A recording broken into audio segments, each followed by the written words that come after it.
everything he said, everything's about value, brother. You know that. And how much value do you bring in the end? Because that moment of time is gone. Let's be honest. It's gone. I think he's got enough money to help try and be. He can probably try to join in. Really? You think that IMG needs his need money? the money. I'm just no, but don't need it. Having him to continue to be Sometimes that's a good thing for them. Sometimes that's a good thing. Bad. Sometimes it's not. Sometimes, yeah. Okay. No, and I get it. it. This is my point.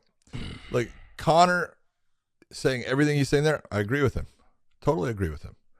But the UFC they treat you a little bit different than they treat those other guys. Oh, so there's a difference. And that's fine. You've created that difference. Good for you. Fantastic. But you can't sit there and this is not apples to apples, oranges to oranges. It's completely different. And so those guys had a reason for leaving. You have a reason for staying, and I think you should. There's not a doubt in my mind you should stay where you're at. And, but don't get on other guys and say, oh, they should have, taken the same path I want to take, because he's saying, he doesn't know if, after his contract, if they want to continue with him, they're going to want to continue with him, and he deserves it because he is good for the company as a whole. But you can't compare where Conor's at and Ngannou's at. Can't compare them. Different. No, I agree. I don't have anything to say. I mean, okay. He's been part of the company that's helped make them a lot of money. They'd be foolish not to try to keep him as an ambassador, or at least I wouldn't say give him a stake or a share in the company. But I'm sure he'd be willing to invest if he wanted to invest $100 million into it. I'm sure that they would. But you don't think so? Yeah, they might give him. They might let him. They might let him invest. A little bit. But when you're that company and you're making that kind of money right now, you're going, why? There you go. Well, they kind of do need him. Like right now, there's a little bit of a changing, right? You lost your heavyweight. Sure, you've got John, but John's 35, 36. He ain't gonna be around forever. John Jones. The other stars. There's no other Conor McGregors and Habibs coming around the corner right now. And I love, there's some good fighters that are there. Islam's being one of my boy. Leon is a good friend. I mean, we see him all the time. We go to the UK. Great fighters. They don't quite have the it factor just yet. Okay. All right. Then I want you to answer me some questions here. Okay. I'll just ask you a couple things. Do you remember when you first came into the UFC, right? Mm-hmm. And who was in 1940. So who was the big star back then? BJ Penn. BJ Penn? Okay, at lightweight? BJ Penn. Okay. Well, no, he fought. That was my first. No, that was my second fight. BJ Penn beat Matt Hughes the next fight. Yeah, he was kind of the big star at the time. Yeah. Okay. But who else? So it was lightweight. Who else was? Chuck, Randy, Tito okay. was hit or miss, man. But Chuck and Randy. Okay. And were there guys that took their place? Yes. Yeah. Yes, there is. And it always. It's part of the sport. Always. There will be someone that takes the place of every person. Everybody is replaceable. No. John, this goes in life. Yes. When I hear these people, like when Elon bought Twitter and I hear all these people, and I have friends that used to work at Twitter, they don't work there anymore. I was laughing there. Just to hear them vent. And I was like, you guys don't have to work there. You know what I mean? Like, you don't have to work there. And they're like, the company's not going to be run. The company's going to fail. It's going to do without this. me. And but the thing is, there's always somebody there to replace you. I get that, but that's not what I'm talking about. I'm talking about the star power of which Conor brings, Habib brings, guys that have been there, GSP. They absolutely bring a star power. But GSP is where right now?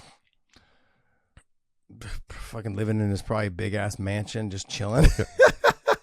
Chilling. Probably. Again, at one point in time, he was the UFC's shining star. Yep. And he's gone.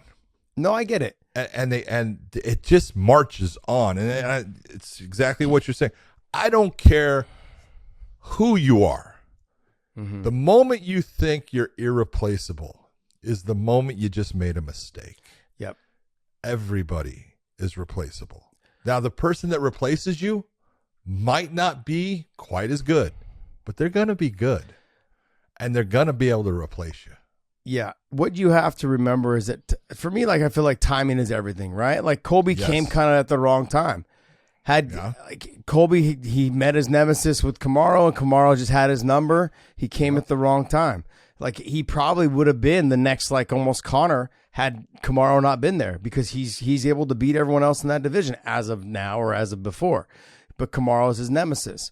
But my talk is these fighters that are coming up don't quite have that star power that Conor had, or that BJ had, or that Chuck had, the mohawk, the tattoo on the head, those type of things. But since having this conversation, not just this conversation, but all in the past, being part of seeing the growth.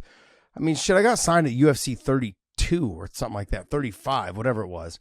To see the amount of money that they can spend now in their PR machine is just insane. They can, I mean, you gotta remember, at some point, this is how crazy it is. At some point, people were trying to, the UFC media or whatever it was, talking about that Ronda Rousey could box with Floyd Mayweather. Oh my God. And people were believing it. Oh, that's true. They were believing it. And I was like, have you lost your mind? Lost your mind? Like, but there was people that believed it, John. That lets you know how much money they spend on press, on getting the word out there that so-and-so is that good. They can make anybody a star. Their PR machine is fucking, it's just phenomenal. A bulldozer. It's phenomenal. It's the best in the business. It's a tsunami.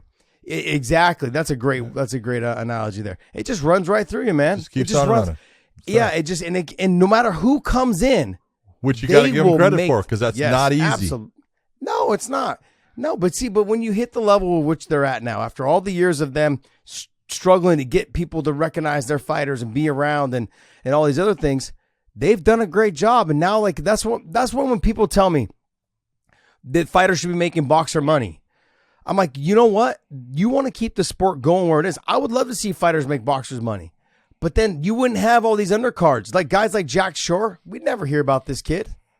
Especially after you get like one loss. If I'm putting millions and millions into you, and once you lose one time, you see it in boxing, okay, they're not as good as we thought. They're gone.